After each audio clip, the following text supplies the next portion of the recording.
days. Malik Collins. I was saying I kind of like this pickup. He's been on a few different teams. I really liked him. I really liked him in the draft. But he's not the strongest run defender. He's more of a pass rusher. The draft, just to be clear, was 8 years ago. Yeah, I mean, this was 8 years ago. But I mean, he was exceptionally strong at Nebraska. I mean, this guy, you could see the strength and he was impressive. And he played 4 years in Dallas, 1 year with the Raiders, and he's played 3 years now with the Texans, and now comes to the 49ers. And he's obviously a depth piece on the defensive line that is going to lose a number of different guys, and already has. Eric Armstead, by the way, they're saying maybe headed to Tennessee. That's the latest on Armstead. But I mean, they're redoing their defensive line. They've added Leonard Floyd and Yetur Gross-Matos outside. They've added Jordan Elliott and now Malik Collins inside. They only have Javon Hargrave, Kalia Davis, and T.Y. McGill inside, along with Spencer Wagee. So, I mean, they're not as deep as they need to be, and they get a guy who can play in a rotation and give him a little pass rush at about 310 pounds. I like it. I mean, they had Givens, they had Kinlaw. They've now replaced Givens and Kinlaw with Elliott and Collins, and I think it's an upgrade. I'm just looking. I just pulled up Malik Collins' contract over at. Have you seen compensation for this? I would imagine it wasn't much, 7th rounder or something. No, I haven't seen what's going back. I'll look here in a second too, but maybe the chat will tell us. But I'm just looking at his contract on Over the Cap. He has a pre-June 1 trade, which is what this is, dead cap number at $10 million. So the Texans are getting hit with a pretty hefty. He had a cap number for them of $13.4 million this year, Larry. So that means that the Texans take on $10 million of dead money and save $3.5 million, which, like you said, maybe they're using on Eric Armstead. Oh no, you didn't say that. You said Titans. Sorry. His base salary this year is $8 million. So that's what the Niners will pay him. Next year he has no guaranteed money on his contract next year. So it's a 1 year stopgap kind of a situation. Yeah, I mean, you said it. Like, coming into the week, the Niners were down. Well, not coming into the week, but coming into the last couple of days. If you just looked at what they needed, they were a net negative on the defensive line, right? Like, even after the Leonard Floyd and the Yetur Gross-Matos and the Jordan Elliott signing, you kind of went through it, but they were minus just on the whole defensive front. They were minus Kinlaw, minus Cleveland Ferrell. Presumably, I think we could add, that's 2. Presumably minus Randy Gregory, Kevin Givens, Sebastian Joseph Day, Chase Young, just going off of like what they were at the end of the year, right? So that's minus 6. Armstead. Yeah, and then you had Armstead, that's minus 7. Good point. And then they were plus 3 on Floyd, Gross-Matos, Elliott. Now Collins plus 4. So they're still down 3, right? Did I miss anybody that they added there? No. I mean, they re-signed some guys at the end of the year, like Austin Bryant and Alex Barrett, but those guys are. Yeah, I'm talking about like guys that dress on game day, right? Yeah. So they're still quote unquote down on their defensive line in terms of numbers, but do you think they're gonna go to camp with about 15, and right now they got about 10. If you look at it, Floyd, Hargrave, Elliott, Bosa, Gross-Matos, Kalia Davis, T.Y. McGill, Drake Jackson, and now Collins. Robert Beal. And Beal. So that's 10. That's 10 right there. And I would say they're looking for 13 to 15 with, at least 2 or 3 guys coming out of the draft. I would say you're going to see at least 2, maybe 3 D linemen for the Niners in the draft, whether they be off the edge or interior guys. And maybe they still need a starter. I mean, I really, the move that I really love, the 2 moves I love the most. I mean, Kendricks is a 1 year stopgap. We'll get into it, but I love Jordan Elliott. I thought he was great at Missouri.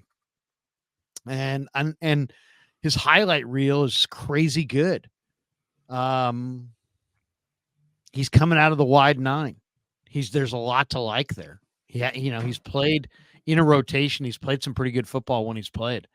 So I think Jordan Elliott is a steal. I think that's a real steal. And then Leonard Floyd, I love the Leonard Floyd too, because I think there's no doubt in my mind that Leonard Floyd is a much more impactful edge rusher than injured Chase Young, Randy Gregory, anybody they got, really. Beal, Drake. I mean, Leonard Floyd. I think Leonard Floyd is maybe the best edge rusher the Niners have had opposite Nick Bosa.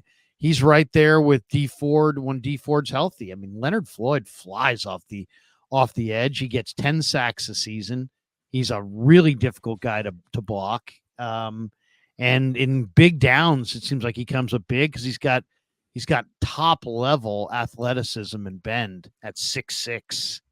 So to me, Floyd and Jordan Elliott make their defense look a little bit more imposing, though I still think defensive line is going to be a major, source of.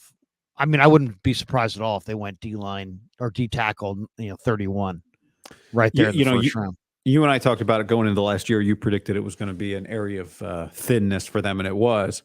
I posted a reaction on Instagram to the Floyd signing, just saying when you look back at the last 4 years, it's been 4 years really since the Niners had somebody. Well, I guess it's been 3 years since they've had somebody opposite Bosa that went and got sacks anywhere near the rate that Leonard Floyd does, and that was Arden Key when he had 6.5 sacks 3 years ago. The reason I mentioned that I put it on IG is because Arden Key commented and said, "You guys are going to love Leonard Floyd." He called him Flo. So Arden Key thinks it's a good addition for the 49ers, if that's worth anything to anybody. But, I mean. He's right. Yeah, I mean, he's a 10-sack guy for 4 straight years, right? And he doesn't miss games. The Niners have not had that kind of production. Or if they've had that production, it's been split between 2 guys. Elmenahu and Ebukam, right? Like, they combined, they got you 9.5, 10.5 sacks. But, I think what we spent so much time focused on the edge rusher opposite of Bosa this year, Larry. But really, they missed. They were historically, this defensive line's been deep with guys that can just stop the run, right, on the interior. And they also felt like they missed that as much as anything that they missed with just straight pass rush ability off the edge. And if you can get a run stuffer next to Hargrave, I think you make Hargrave a little better. In theory, that's what it was supposed to be with him and Armstead, but Armstead wasn't healthy. By the way, John McClain, who covers the Texans, wrote, with the Malik Collins trade for a 7th. That's a 7th, yeah. A 7th. It means D'Amico wants to be reunited with Eric Armstead or Sheldon Rankins is returning. So, well, we'll see. Tennessee, Rand Carthon may have something to say about that because it sounds like he wants to put Big Armstead next to Simmons. So Armstead's going to go next to Simmons or next to Danielle Hunter. Yeah. I mean, either way. If I was Armstead, I think I'd probably rather go to the Texans. I just feel like the Texans might be that juggernaut in the AFC that's starting to build, especially after looking at their free agents. They got Aziz. You just said they got the Minnesota edge rusher. I mean, if they added Armstead, that would really help. Steve Gross says, "Hi, Larry. Hi, Guy. Good to see y'all. Good to see y'all." So with Malik Collins and Jordan Elliott being signed, does that nix the DJ Jones, or is that still a possibility? Mike Silver seemed to think that Denver was not going to cut DJ Jones, but Denver, you never know. I think I'll say this. I think the Niners would love to have DJ Jones back.